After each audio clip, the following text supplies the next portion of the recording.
خانم رحیمی مشتری اومده تفاوت نرمال ترمال رو نمیدونه. اگه میخوای تو هم بدونی بیا تا بهت بگم. از اونجایی که فلز رسانه هست و آلومینیوم هم جزو همون دسته هست، برای انتخاب پنجره آلومینیوم باید دقت بیشتری بکنیم. پنجره‌های ترمال داریم، این ترمال بریک و نورمال داریم. اختلافشون و نمونهشون چیه؟ ببینید این پنجره ترمال بریک، نمای بیرون، نمای داخل، باز و بستش.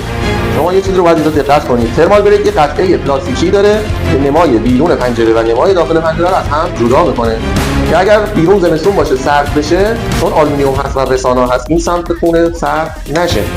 نمونه نورمال این قطعه پلاستیکی رو نداره. برای مثال من آلومینیومش نشون میدم. آلومینیوم کشوییش نشون میدم.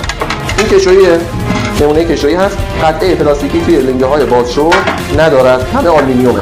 حتی چارچوبش هم قطعه پلاستیکی نداره، کلا آلومینیومه. پس طبیعتاً اگر نمای شما زمستون باشه سرد بشه، انتقال پیدا میکنه به دمای منزل و داخل رو سرد میکنه. خب اختلاف قیمت نورمال و ترمال رو اینجا ما متوجه شدیم.